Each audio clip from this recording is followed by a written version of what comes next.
Itinulad ang Ehipto sa puno ng sedro. 31 Kabanata. Noong unang araw ng 3 buwan, ng 11 taon ng aming pagkabihag, sinabi sa akin ng Panginoon, Anak ng tao, ito ang sabihin mo sa Faraon, na hari ng Ehipto, at sa mga mamamayan niya. Kanino ko kaya maihahalin tulad ang iyong kapangyarihan? Maihahalin tulad kita sa Assyria, ang bansa na parang puno ng sedro sa Lebanon.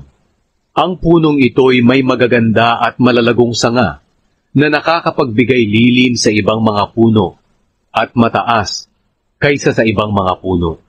Sagana ito sa tubig mula sa malalim na bukal na nagpapalago sa kanya at umaagos sa lahat ng puno sa kagubatan. Kaya ang punong ito'y mas mataas kaysa sa lahat ng puno sa kagubatan.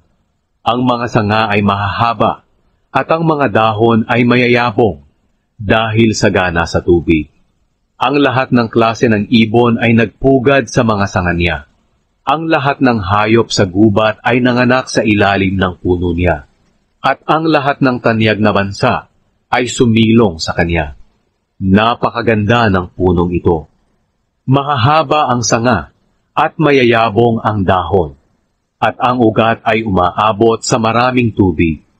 Ang mga puno ng sedro sa halamanan ng Diyos ay hindi makakapantay sa kanya. Kahit ang mga puno ng abeto at puno ng platano ay hindi maihahambing sa kagandahan ng kanyang mga sanga. Hindi maihahalin tulad sa anumang puno. Sa halamanan ng Diyos ang kagandahan ng punong ito. Pinaganda ng Diyos ang punong ito sa pamamagitan ng maraming sanga. Kaya nainggit sa kanya ang lahat ng puno sa halamanan ng Diyos. Kaya sinabi ng Panginoong Diyos, dahil naging mapagmataas ang punong ito, at higit na mataas kaysa ibang punong kahoy, at ipinagmamalaki niya ang kanyang sarili.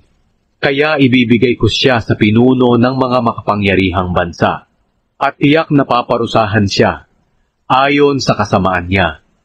Oo, itatakwil ko siya.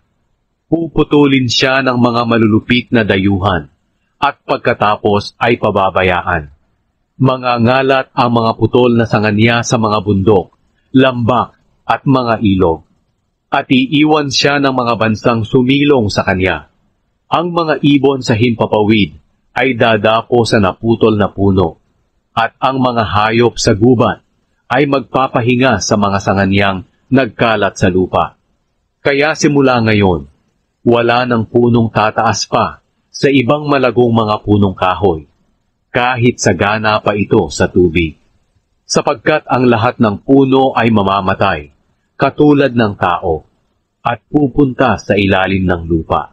Sinabi pa ng Panginoong Diyos, kapag dumating na ang araw na ang punong ito'y pupunta na sa lugar ng mga patay, patitigilin ko ang pag-agos ng mga bukal sa ilalim.